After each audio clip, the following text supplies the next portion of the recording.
In just a moment from now, we'll go across live both to Tamil Nadu and Kerala, where we've got journalists joining us, we've got top political experts joining us, and we are tracking this election very closely to see what the import is, both for the states of Kerala and Tamil Nadu, also Pondicherry, more importantly, for national politics. Almost 6 crore voters will seal the fate of candidates as polling has started in the crucial state of Tamil Nadu. Polling has started in 232 assembly seats in Tamil Nadu. Arch rivals Jayalalitha and DMK President Karunanidhi are vying for the Chief Minister's chair. The electoral field also has two other Chief Ministerial candidates, actor turned politician Vijayakanth of the DMDK PWF TMC combine and PMK's Ambumani Ramadoss. In Tamil Nadu, the AIADMK is the only party contesting in all 234 assembly constituencies, while the BJP is contesting in 188 constituencies and the DMK in 180. In Puducherry, 9.43 lakh voters will decide the fate of over 300 candidates in 30 seats.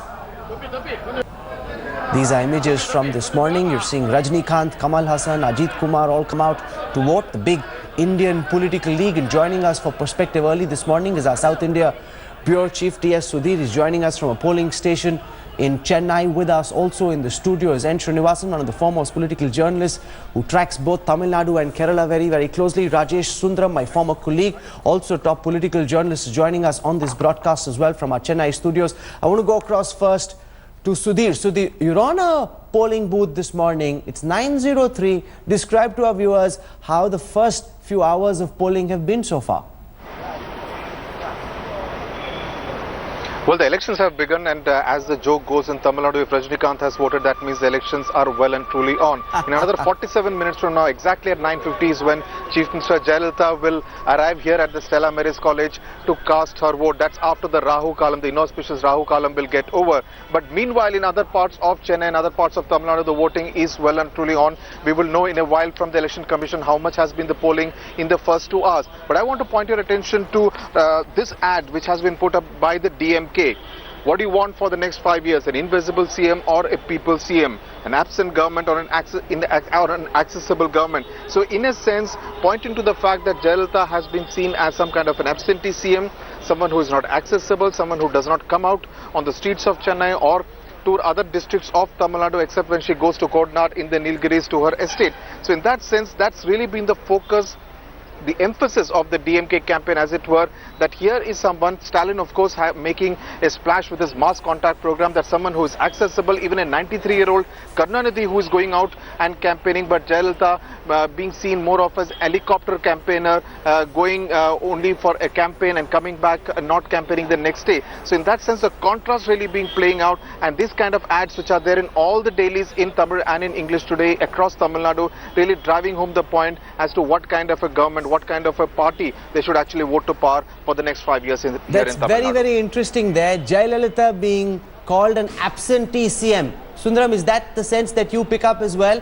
Will the fact that she's got these health issues, is unable to campaign once it gets dark, is able to spend very few hours out on the roads? When she went around Chennai in a cavalcade, that by itself became a big story just because she wasn't able to do it very often. Is that the issue, or all the freebies that have been doled out, would that be a big issue as well, which Jayalalitha is hoping to use to sway the voters to vote for her?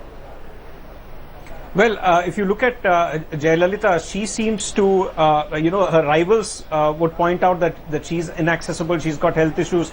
But as far as she's concerned, she had set up a manifesto committee of 14-member manifesto committee headed by the former finance minister and chief minister, Mr. Paneer Selvam, which has a big goodie bag for the voters, and she hopes that will be the the bait really which will draw and give her a second term.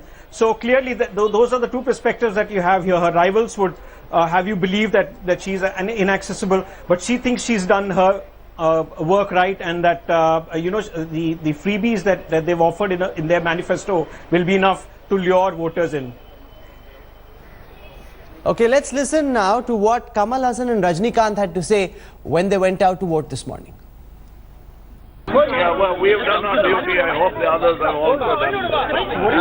The money seized is a sign that we are moving towards less corruption. That's all I can say. Everybody should vote. That is our duty. Okay. Thank you very much. Yeah, this is this time. Money distribution. No comments, please. No comments. Thank you very much. Thank you. Mr. Srinivasan, the BJP at the highest levels, Amit Shah downwards, tried really hard to get Rajnikant to join them as the face who could possibly take on Karunanidhi and Jayalalitha. That didn't work out, but they still play a huge role in hopefully getting some of their fans to come out and vote. Any hint from Rajnikant about which side he's leaning?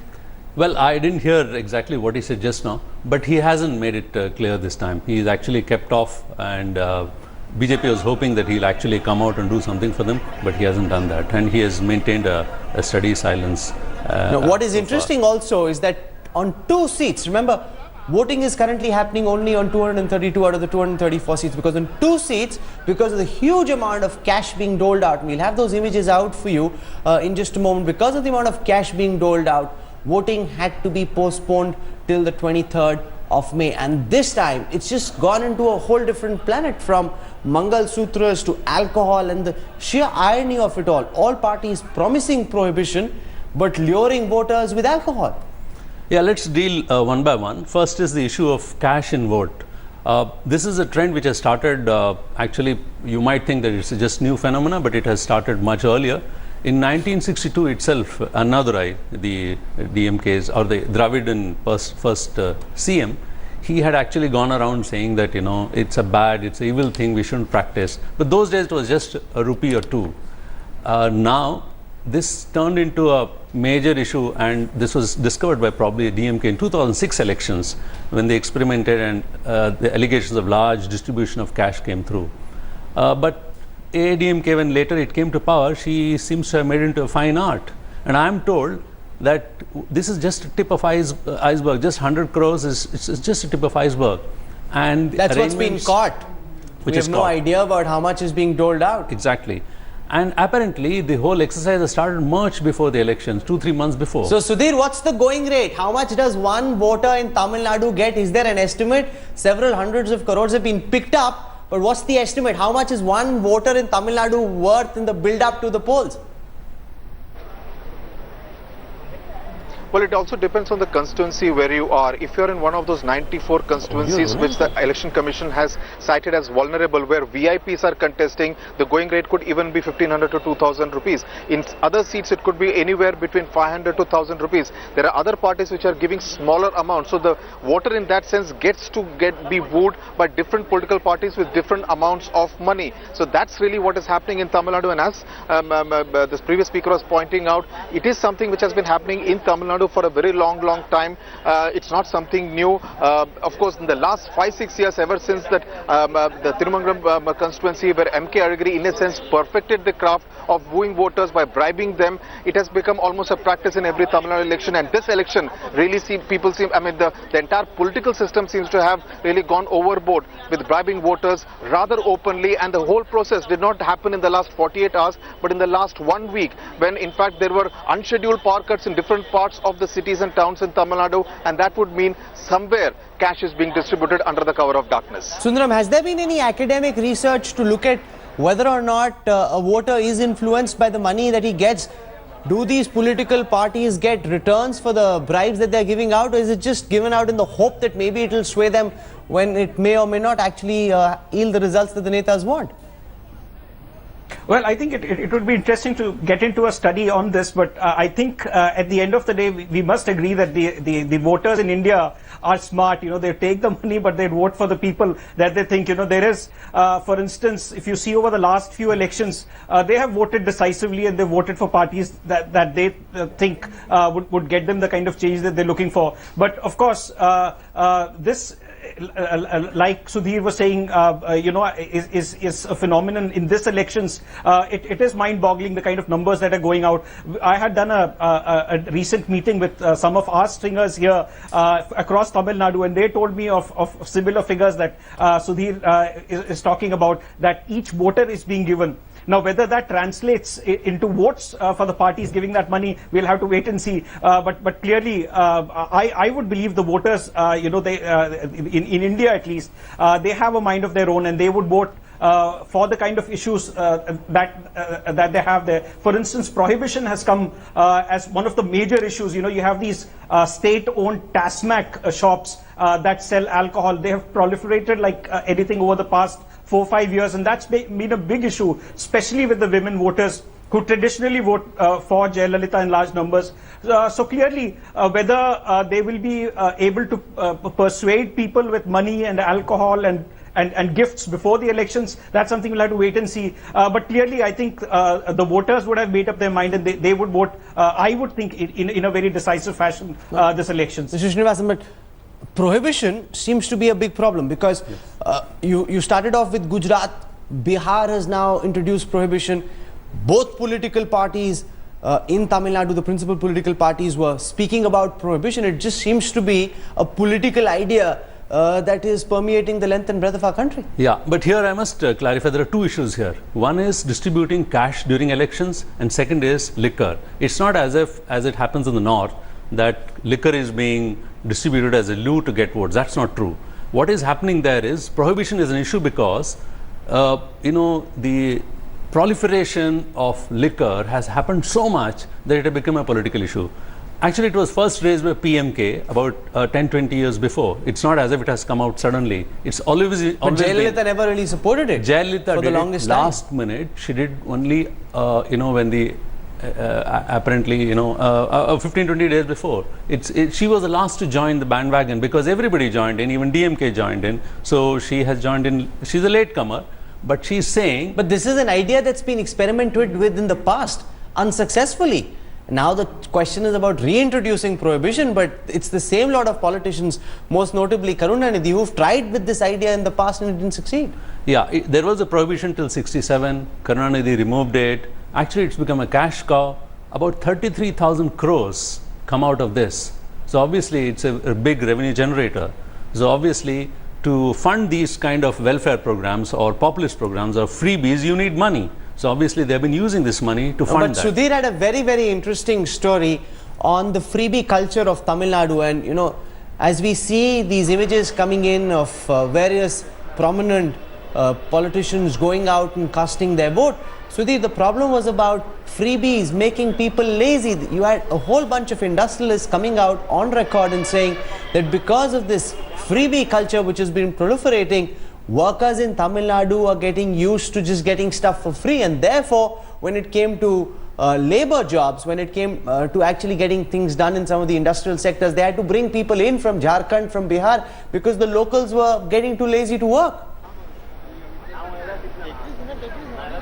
Absolutely. In fact, when I was there in Tirupur, which is really the textile manufacturing hub of Tamil Nadu in the western part of the state, you would find that 40% of the workforce, the 11 lakh out of the 11 lakh people working there, about 40% of them come from the northeast, from Bengal, from Odisha, Jharkhand. In fact, they were saying that once the train stops at Tirupur, after that when the train goes further south, the train is practically empty because all the workers get off there at Tirupur. And that's really a bad news for people of western Tamil Nadu or for the rest of the state, because there are 70% of the engineering graduates from Tamil Nadu who are without jobs. So they need jobs, but they are not getting employed, or they do not want to work. And that's what the industrialists say, that it's a big problem because the mentality, the mindset has changed. Because when you get most of the white goods that you need to lead a fairly comfortable life, you are getting it for free from the government. So in that sense, the work culture, the work ethic of Tamil Nadu, which was once very famous in the 70s and the 80s when Tamil Nadu was really ahead in terms of industrialization, that has really taken a hit as a result of this freebie culture encouraged by both the Dravidian parties here in Tamil Nadu. Okay, I want to go across to Akshay Nath, our correspondent. She's joining us from a polling booth in Chennai. Akshay, describe to our viewers what you're seeing. What's the level of enthusiasm amongst the voters who are coming out to cast their mandate? Rahul, is in the last 2 hours from 7 o'clock, we've been seeing a lot of crowd coming in active people saying that, they want to cast their vote before going anywhere. We had few activists who are here who were like talking to us saying that before they wanted to move out of the city, they wanted to cast their vote. This shows how much of an importance they're giving for voting this time. And it's a very multi-cornered fight that is happening here. And it's very important seeing that both the Dravidian leaders, Jayalalitha and Karunanidhi, are fighting really hard to come back, and the 92-year-old Karunanidhi is wanting to come back to the post of the Chief Minister, while the prince in waiting, MK Stalin, is also fighting here. And MK Stalin was here just few minutes back, and he, along with his family, also casted vote. And the whole place was it was completely vibrant with the amount of people that were coming in and the enthusiasm that people are showing to vote this time. It's going to be a very tough fight, and with two of the constituencies not going to poll today, it needs to be wait and see how people are going to take this whole election forward. Rahul. Okay, I also want to go across to Rohini Swami. She's joining us from another polling booth. Rohini, give our viewers a sense of the mood at the polling booth where you are. Well, in Tamil Nadu, traditionally, we have actually seen, in terms of the two Dravidian parties contesting, the AIADMK and the DMK, and the contest is usually very tough. But this time, it's a multi-cornered fight that we're seeing. With nearly 3,770 candidates in the fray, we are looking at people electing and casting their votes, and what is most important is who they will choose, because never has Tamil Nadu seen elections of this kind. What is also important is to see how money power has played an important role. 105 crores was seized by the Election Commission, and this is the kind of money that was possibly used to buy the voters.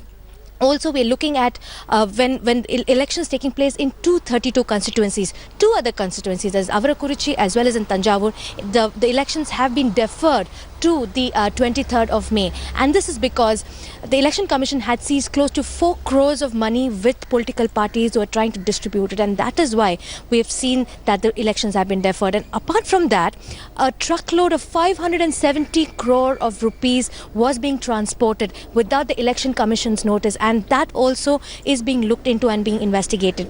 So we're talking about money power. At the same time, the manifestos of both the Dravidian parties, the Election Commission also sought explanation from them, asking how they're going to raise the funds for this kind of the manifesto and the promises that they're made. They're talking about 50% off, especially on two-wheelers. We're also talking about how they're going to be giving free power. They're talking about a lot of freebies. Tamil Nadu has turned out to be a land of freebies. Now, be the DMK or the AIADMK, their explanations have been sought. But how much action will actually be seen on the field is something that is worth looking.